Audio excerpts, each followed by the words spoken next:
오늘 영상은 우리 집 통신비를 지켜줄 골키퍼 인터넷 끝판왕과 함께합니다.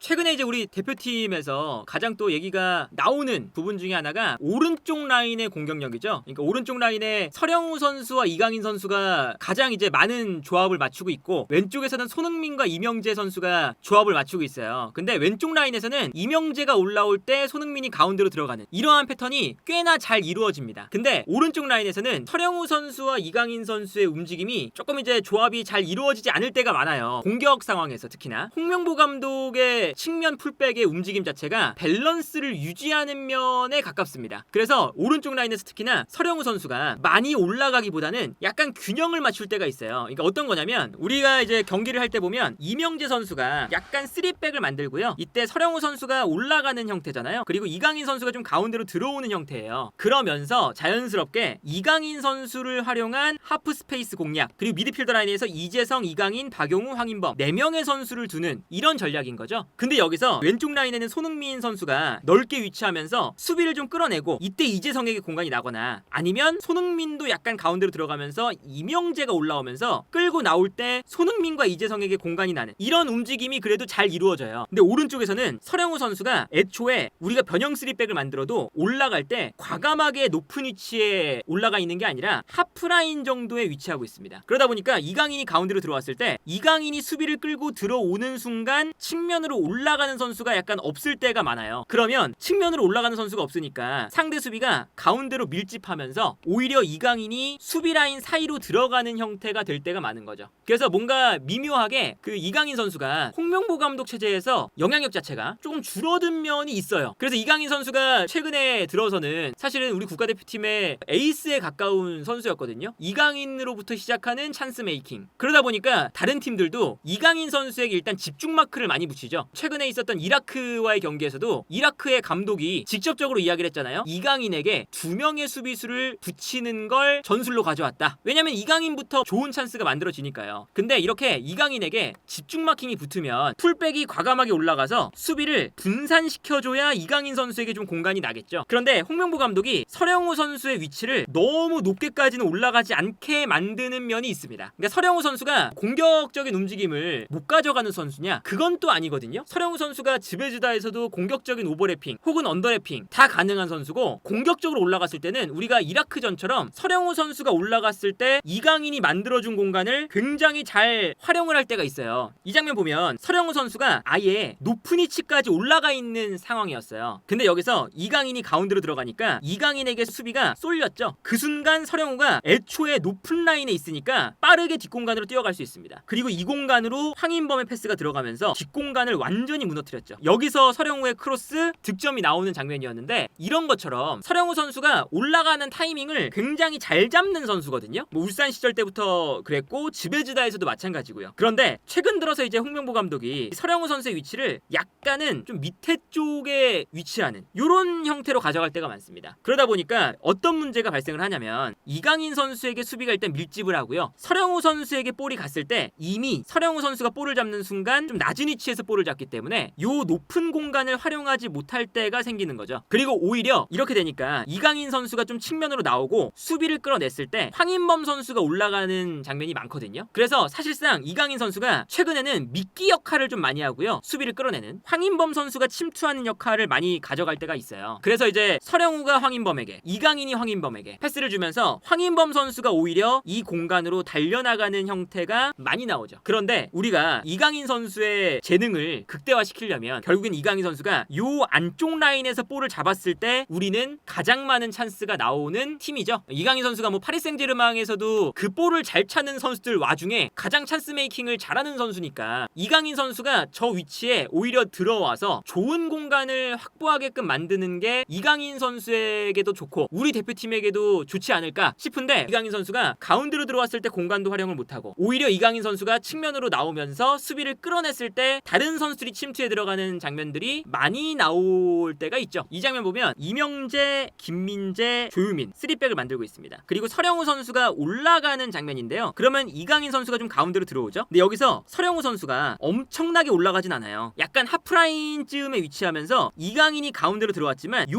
높은 공간으로 과감하게 올라가진 않거든요. 그러다 보니까 여기서 문제는 서령우 선수에게 패스가 넘어갔을 때 서령우 선수가 볼을 잡는 위치가 애초에 좀 낮다는 거죠. 그래서 공격을 전개할 때 이런 장면이 나옵니다. 서령우에게 볼이 넘어갔는데 이강인은 가운데로 들어와 있어요. 그러니까 요 앞 공간에 측면으로 수비를 분산시키는 움직임을 가져가는 선수가 좀 없습니다. 그러다 보니까 여기서 이강인은 가운데로 들어왔는데 수비수들이 이강인을 따라서 들어와 있죠. 근데 이강인도 수비수에게 둘러싸여 있고 이강인이 수비수를 끌고 다니는데 측면 공간을 우리가 쓰지는 못하고 이러다 보니까 이제 우리가 오른쪽 측면에서 약간의 답답함이 좀 많아요. 그래서 서령우 선수가 아예 높은 위치까지 올라가서 볼을 잡는 장면들이 그래도 나오거든요. 서령우가 높은 지역에서 볼을 잡으니까 수비가 끌려 나갑니다. 끌려 나가면 이강인이 가운데로 들어와 있을 때 여기서 공간이 나죠. 그러면 이강인에게 공간이 나니까 서령우가 이강인에게 패스만 보내주면 이강인이 요 하프 스페이스에서 볼을 잡은 다음에 결정적인 찬스들을 만들어줄 수가 있는 거거든요. 좋은 찬스 메이킹을 할 수가 있는 거죠. 그래서 이제 보시면 3백을 만들었을 때 이번에는 서령우 선수가 하프라인 위쪽으로 아주 높은 지역으로 올라가 있습니다. 이강인 선수가 좀 가운데로 들어와 있죠. 여기서 반대편으로 전환 패스가 들어가요. 그래서 서령우 선수가 측면에서 볼을 잡는 장면이죠. 이강인 선수가 가운데로 들어오면서 수비를 끌고 움직이니까요. 일단 서령우 선수에게 넓은 공간이 나왔고 이강인의 움직임에 의해서 나온 공간을 서령우 선수가 쓰고 있습니다. 그리고 서령우 선수가 여기서 볼을 잡을 때 수비가 끌려 나가니까 그러면 또 이강인 선수에게 가운데서 공간이 생기는 거죠. 매우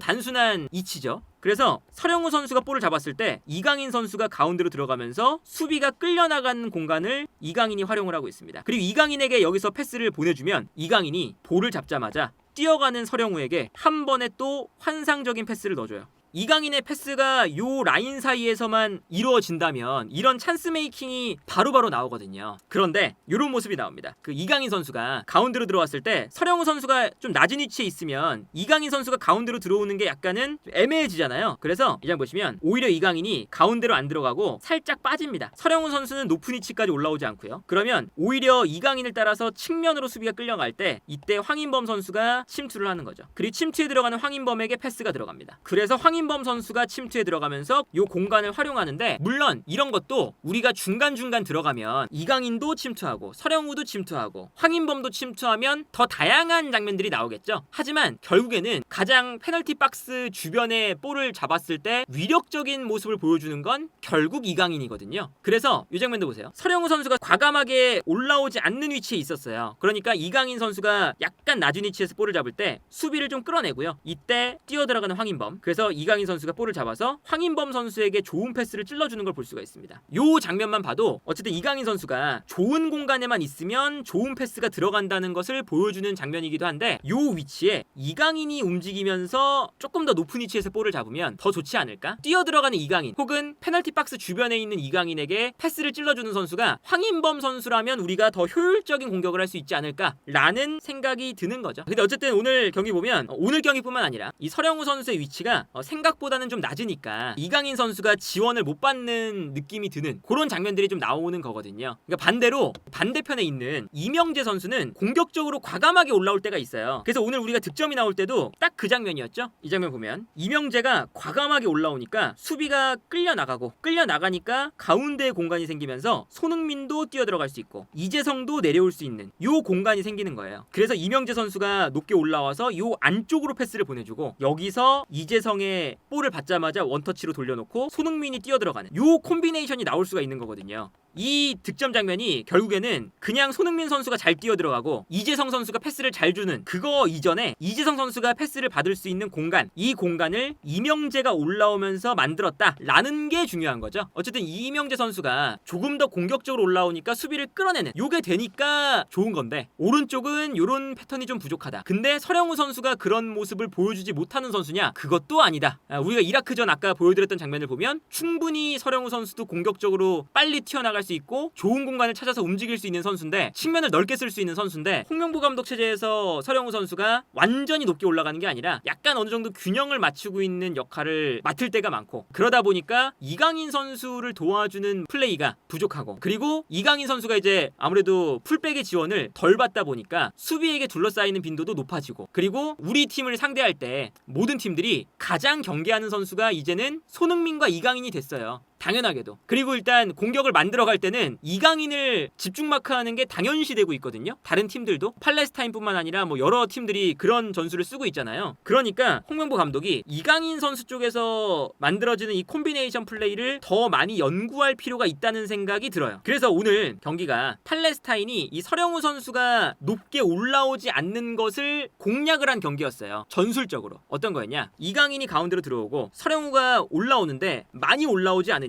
오늘 왼쪽에 있었던 쿤바르 선수가 가운데로 들어옵니다. 황인범 선수를 막아요. 원톱으로 뛰는 다바그가 박용우를 막습니다. 이렇게 서령우 선수가 많이 올라오지 않으니까 과감하게 그냥 쿤바르가 가운데로 들어와서 황인범을 마크하는 거예요. 그리고 여기서 서령우 선수가 패스가 들어갈 때 아무래도 낮은 위치에 있다 보니까 올라가는데 시간이 걸리죠. 볼을 잡은 다음에. 그러면 올라오는데 시간이 걸리기 때문에 중앙에 있었던 카탈리나가 측면으로 빠지면서 서령우를 견제를 할 수 있습니다. 그리고 서령우를 견제하는 동안 다시 쿤바르가 가운데로 들어오면서 중원 싸움을 또 강화할 수 있는 여유가 생기죠. 결국에는 팔레스타인이 요 이강인과 서령우의 요 위치를 연구를 많이 해온 것 같아요. 그러니까 서령우 선수가 많이 올라오지 않는다는 것을 이용해서 측면에 있는 쿤바르가 가운데로 들어가서 압박, 동시에 서령우 쪽으로 패스가 넘어가면 서령우 선수가 올라오는데 시간이 걸리니까 중앙 미드필더가 서령우를 마크, 그러면 그 시간 동안 또 쿤바르가 내려와서 미드필더 싸움에 가담해주고, 요런 이제 구조적인 움직임이 오늘 팔레스타인이 우리를 공략했던 포인트가 됐기 때문에 홍명보 감독이 이런 포인트를 연구를 좀 해서 와야 되고, 그리고 이제 우리 대표팀에서 가장 찬스 메이킹을 잘하는 선수는 이강인 선수거든요. 이강인 선수이기 때문에 이강인 선수의 이 찬스 메이킹을 활용하지 못하면 너무 아깝죠. 이강인 선수가 지금 파리 생제르맹 그 볼 잘 차는 선수들 와중에서도 가장 찬스 메이킹을 잘하는 선수인데, 그리고 이강인 선수에게 찬스 메이킹이 잘 되면 잘 될수록 우리 대표팀의 마무리를 가장 잘하는 선수 손흥민에게 공간이 또 생겨요. 이강인에게 수비를 끌어당기면 손흥민에게 공간이 생기는 건 당연한 이치거든요. 그러니까 이강인의 영향력이 커지면 커질수록 손흥민 선수의 득점 가능성이 커지는 거는 뭐 당연해서, 그런 이제 패턴을 만들기 위해서는 이강인을 살리는 게 우리 대표팀에게 참 중요하다. 그래서 홍명보 감독이 오른쪽 공격 패턴에 대한 고민을 좀 많이 해야 되지 않을까 하는 경기이기도 했습니다. 그리고 최근 들어서